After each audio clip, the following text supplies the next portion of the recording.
குரு வணக்கம். நான் திருப்பூர்லேருந்து கலைச்செல்வி பேசுகிறேன். நான் முதல்நிலை பயிற்சியில் 4 மாதமாக பயிற்சி செய்து வருகிறேன். நேற்று காலை நான் குருமந்திரம் சொல்லும்போது எனக்கு ஏற்பட்ட அனுபவத்தை குருவுடன் பகிர்ந்து கொள்கிறேன். காலையில் குருமந்திரம் சொல்லும்போது எனக்கு என்ன மாதிரி ஒரு உணர்வு இருந்ததுன்னா, நான் ஒரு பசுமையான வெளிச்சம் நிறைஞ்ச ஒரு பாதை வழியாக பயணிக்கிற மாதிரி ஒரு அனுபவம் கிடைச்சிது.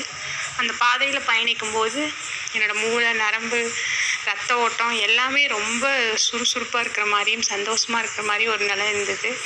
மகிழ்ச்சிங்கிறதுக்கு அளவே இல்லை. ஒரு ஆனந்தம்னா ஆனந்தம், அவ்வளோ பெரிய ஆனந்தமாக இருந்தது. மந்திரத்தை சொல்லி முடிச்சுட்டு பயிற்சி தொடங்கணும். ஆனால் எனக்கு அந்த மந்திரத்துலேருந்து வெளியே வர்றக்கே மனசில் மறுபடியும் மந்திரம் சொல்லிகிட்டு இருக்கலாம், அந்த ஆனந்த நிலையிலே இருக்கலான்னு தான் என்னோடய மனசு இருந்தது. இந்த மாதிரி ஒரு நிலைமை நான் எப்போவுமே என்னோடய இதில் நான் அனுபவிச்சதே இல்லை என்னோடய வாழ்க்கையில்.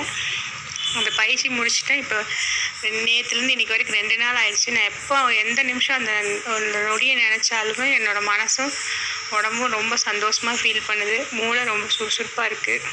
இந்த மாதிரி ஒரு உன்னதமான பயிற்சியை கொடுத்த குருவுக்கு மிக்க மிக்க நன்றிகள்.